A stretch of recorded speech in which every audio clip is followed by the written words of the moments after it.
بسم اللہ الرحمن الرحیم، اللہم صلی علی محمد وعلی آل محمد۔ شاہ زنجانی ٹی وی سے آپ کی خدمت میں حاضر ہوں۔ پروگرام ہے آج ٹوڈے قبولیت دعا کا وقت۔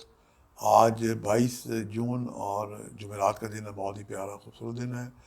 اولیاء اللہ کی درگاہوں پہ رونق رش ہوتی ہے، اور اذان عصر کے وقت ملائکہ کا ایک گروہ پروردگار دنیا میں بھجواتا ہے، جو ان کے ہاتھ میں ایک طلائی قلم اور لکڑائی پیپر ہوتے ہیں، اور 24 گھنٹے جمعے کی عصر تک یہ ملائکہ دنیا میں رہتے ہیں اور درود پاک کا اجر و ثواب لکھتے ہیں۔ پوری دنیا میں جو درود پاک ہمارے بہن بھائی پڑھ رہے ہوتے ہیں، تو جناب درود پاک ان 24 گھنٹے میں پڑھنا بہت ہی باعث برکت ہے۔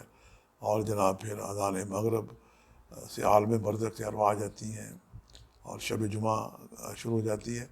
تو یوں جناب جمعرات اور جمعے کا جو ایک یہ اپنا تسلسل جو دن ہے، یہ بہت ہی پیارے دن ہے، اولیاء اللہ کی درگاہوں پہ رش ہوتا ہے۔ تو ہم سب سے پہلے دیکھتے ہیں کہ آج میں نے قبولیت دعا کے کون سے وقت نکالنے کی سعادت حاصل کی ہے۔ آج کا جو پہلا وقت ہے یہ 4:30 سے لے کے یہ 5 بجے کا وقت ہے۔ اس کے بعد جو دوسرا وقت ہے 11:29 سے لے کے 12 بجے کا وقت ہے، اور تیسرا جو وقت ہے شام 5:21 سے لے کے 5:51 کا وقت ہے۔ یہ تینوں وقت میرے نزدیک انتہائی خوبصورت ہیں، قبول دعا کے وقت ہیں۔ اذان، نماز، کوئی بھی قریب ترین وقت ہو تو پڑھ کے دعا کر سکتے ہیں، ورنہ ان اوقات میں کثرت سے درود پڑھ کے درمیان میں رک کے دعائیں کریں۔ یقیناً اس حسن عمل سے کی گئی دعائیں بارگاہ خدا بندی میں مستجاب ہوں گی۔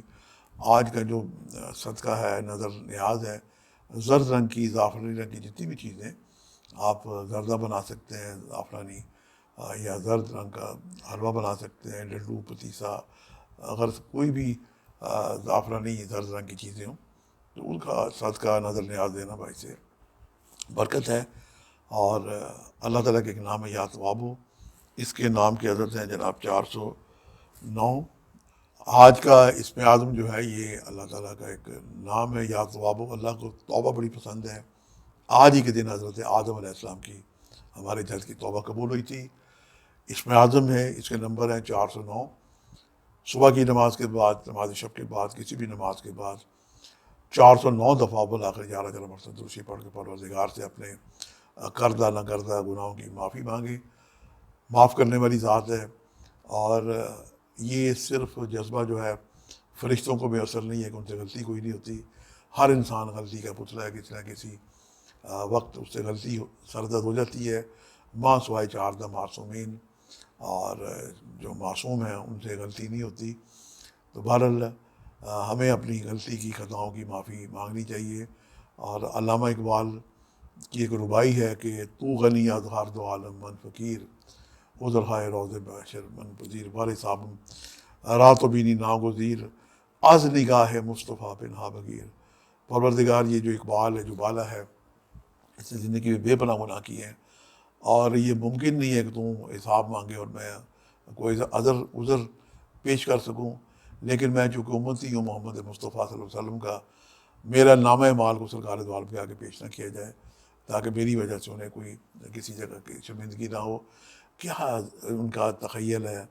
بہرحال خطاؤں کی معافی پروردگار سے ہر روز مانگنا چاہیے، اور حضور خود بھی ایک تسبیح پڑھا کرتے تھے، ہمیں بھی انہی سے یہ درس ملا، سنت ہے استغفر اللہ ربی من کل ذنب واتوب الیہ۔ یہ وہ ہستی ہیں جو معصوم ہیں، جن سے کوئی گناہ سرزد نہیں ہوتے، لیکن جو وہ عمل کرتے ہیں وہ ہمارے لیے سنت بن جاتے ہیں، ہمارے لیے رہنمائی بن جاتے ہیں، ہمارے لیے صراط مستقیم بن جاتے ہیں۔ یہ جناب آج کا پروگرام تھا۔ امید ہے کہ آپ سے ملاقات کا سلسلہ جاری رہے گا، بشرط زندگی کا ایک نئے پروگرام کے ساتھ ملاقات ہوگی۔ خدا حافظ۔